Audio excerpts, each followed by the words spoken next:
Hello. Oh man, it feels like it's been so long, and it feels like I don't even want to keep saying it's been so long. But van life is so interesting to try to do while still trying to be on the grid and like update people while not being fully committed to like talking just about van life. But what I'm gonna share also has to do with, I think, my like reticence, which is another way of saying like my reluctance and like hesitance to be on YouTube as much as I have been in the past. Also, it's chilly, that's why I sound extra deep in the throat. But I'm writing my monthly newsletter, which actually is shifting a little bit. I'm going to be writing a little bit more to encourage myself to share more, because I have been feeling really just like blocked up in my truth, just been like holding a lot of things to myself, and it's kind of been not great. So yeah, I'm going to be sharing more frequently on that newsletter. I'm sending one long like update at the end of the month, which is gonna have still the tea and tools, which is what this video is, and the churls, but the other ones will be like weekly updates about, there'll be like a question, right, a word of the month, worksheets, this and that. But for this month, for January's tea and tools, I wanted to share about an experience. It's kind of uncomfortable to talk about, but I don't know, it's whatever. I guess here, like, I don't know, it's weird to feel judged, right? And to be afraid of being judged, and then be like, but if you did the thing, it is what it is anyway. And like, I don't know, being afraid of being judged is not a reason to not talk about the thing. Even when it's uncomfortable, you know? So recently I lied, and there's a lot of ways to lie, right? You can lie by straight up like telling a false statement, right? Like I saw a green Martian today, right? That's a lie, right? Because it didn't happen. You can bend the truth, right? You can like you know, I saw this guy and he had like 1 million horses with him, right? Like an embellishment, like a hyperbole. And I'm sure there's a lot of different ways of lying, but those are like the two that come to mind. But the way that I lied recently that really got me fucked up, was by omission. Omission meaning like leaving out the truth, leaving out parts of the truth, or telling the truth selectively. And it was really hard and weird as a person who values truth. I feel like I've been honest.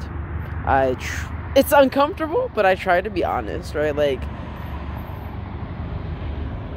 I try really hard to be honest, and I work really hard to be honest. And so this was a really interesting space to notice that I was dishonest, well, to be dishonest, and then like to notice why I was dishonest, or unpack why I was being dishonest in that, and why I was leaving things out. And it comes back to a lot of the same stuff for me. I realized that I'm often dishonest when it comes to being honest about my desires. One, my desires,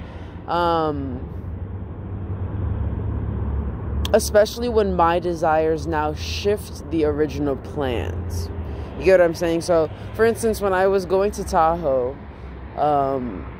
my desire was, as I was traveling, I realized, oh shit, I love traveling. I actually really enjoy this. And so that shifts my desire to get there immediately. It's like, I'm actually going to take my time over here.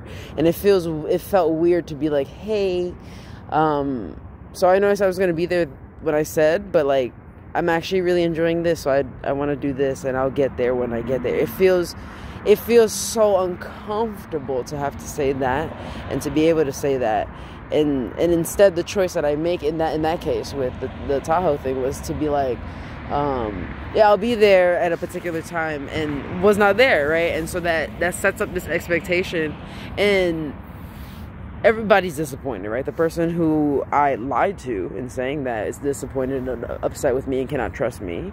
And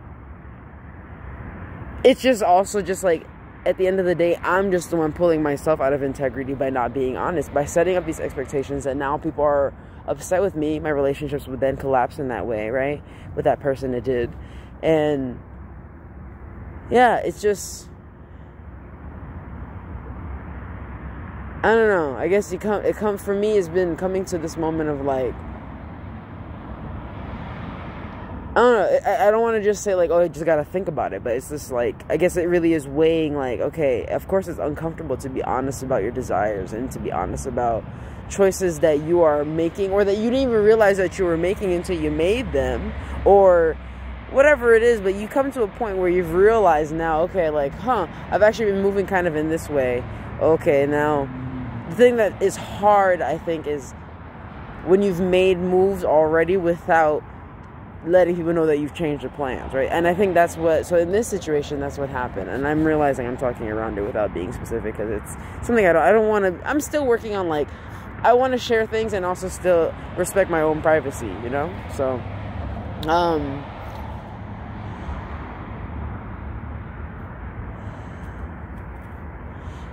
it's, in this situation,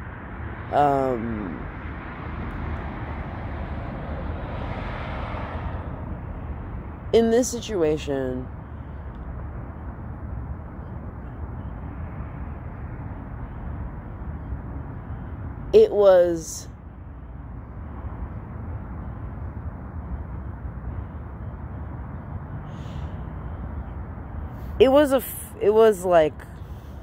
a couple things.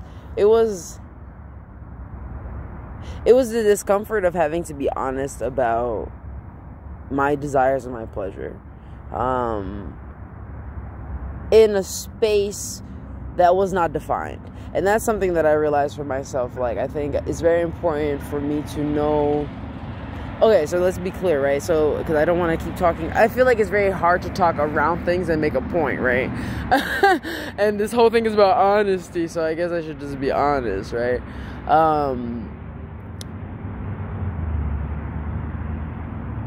Being in a polyamorous relationship is challenging.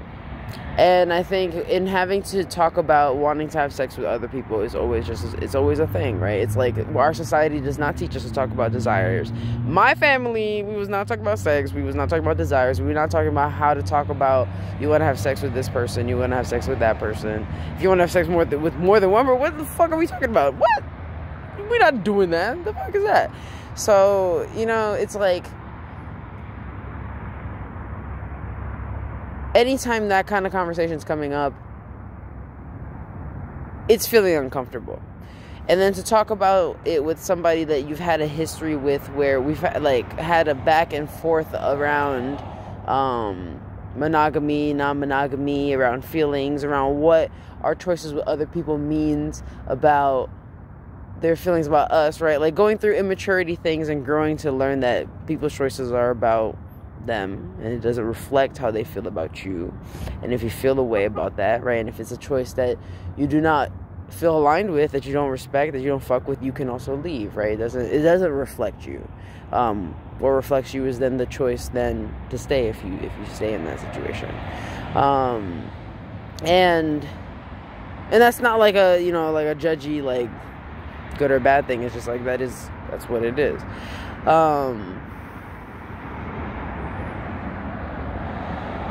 Trying to keep track of things here. I should really write a script and have everything written down. But yeah, so the source of this truth was, or this honesty was me not being able to be honest at the time. Like, of course it's like as easy as just say the truth, but I don't know, as a person who really does fuck with truth, like my heart was racing in the opportunities that I had to tell the truth. And I don't know, so it just really showed to me, obviously not ready to be in the space of relationship with that person. So there's that. And yeah, like there's a lot of work to be done in terms of being honest with the self. And that the work is like an ongoing process. It's not just something that, oh, okay, so yeah, I'm a person of truth, and then boom, so you're a person of truth, and it's like you practice it every day, you got to do the thing. And so I just wanted to share 3 tips of like when it comes to sharing an uncomfortable truth that I wish I had done, that now I have been doing and has really been helpful.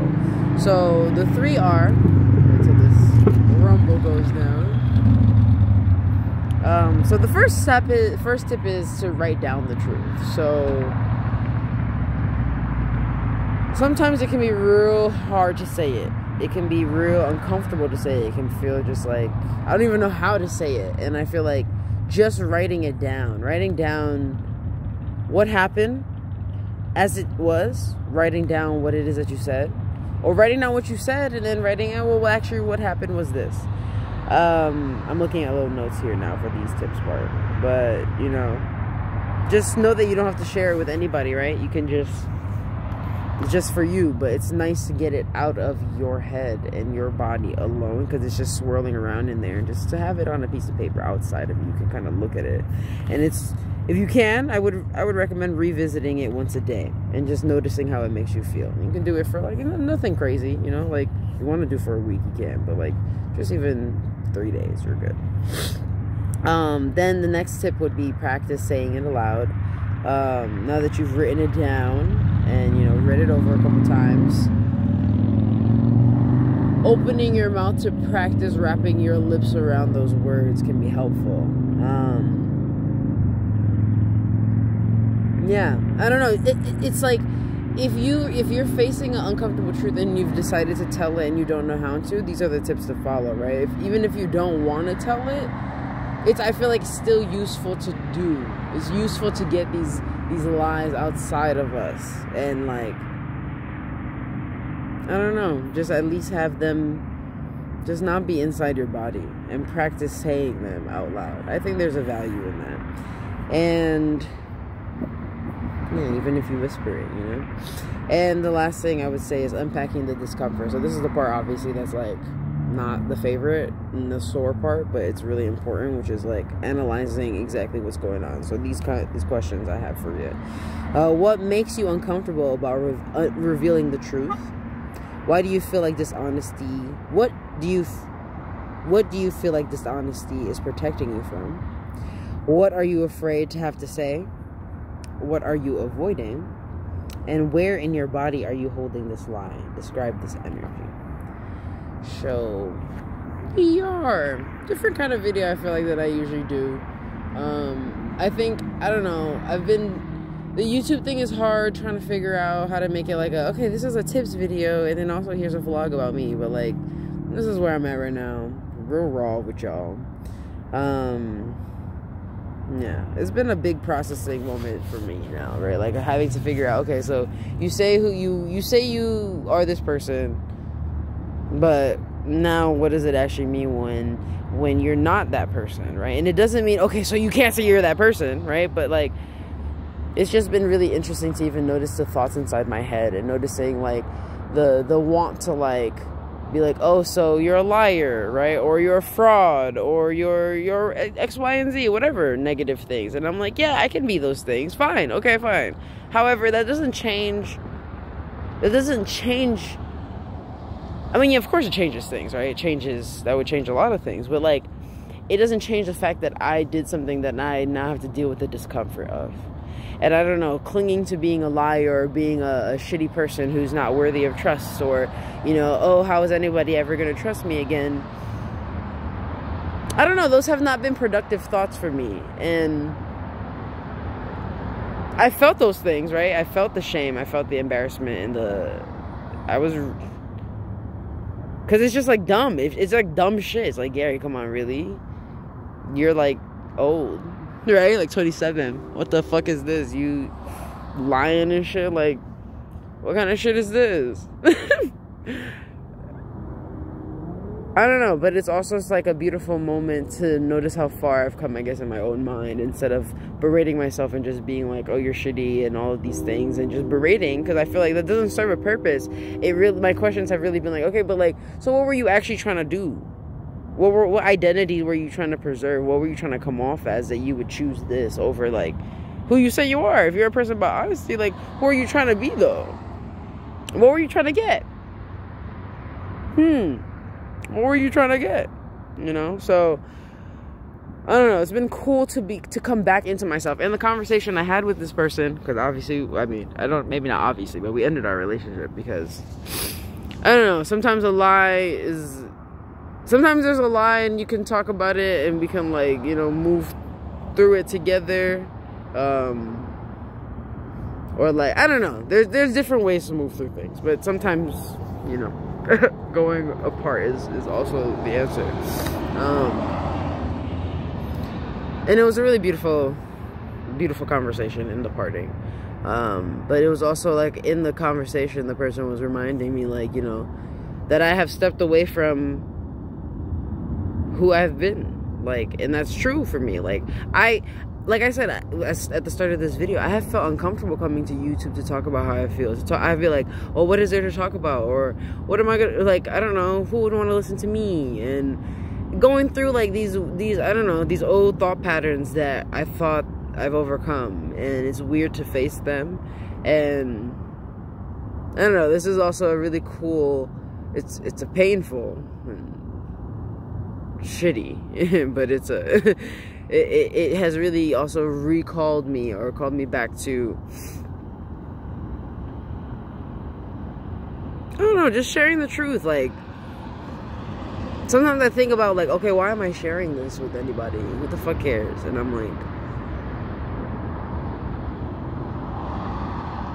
I care. Like, I don't know. It used to be logs that were just for me, then I shared them with other people, and it felt like doing it for other people. But I don't know, I think there's a value in just being able to be fucking real. So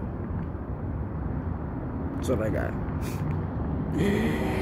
Oh man. And it's also, I laughed as I reflected about what this means for moving forward for me too. When I first thought about it, I was like, so then I guess I just gotta be really real. And I've been always my life dancing on that and wanting to avoid having to be really real about a lot of things, because I have a lot of thoughts about stuff and opinions, and I don't know, always not wanting to feel like a jerk or super opinionated, or I don't know, just like, I don't know, it feels nice to like not go against the wave, right, or the current, and just vibe. And you know, like, yeah, everybody just thinks their thoughts, and it's all chill. And of course it is. All these things can be true at the same time, but it doesn't mean that I shouldn't speak. So, yeah. Just a reminder that, like, I don't know, telling truth is not a comfortable job. It's not a comfortable calling. And it is still necessary and important. And like, when you fall off of that shit, like when you say a thing, it's not that the universe is testing you, it's meeting you where you said that you were. And that's all there is to that. So that's what I got. Again. Bye.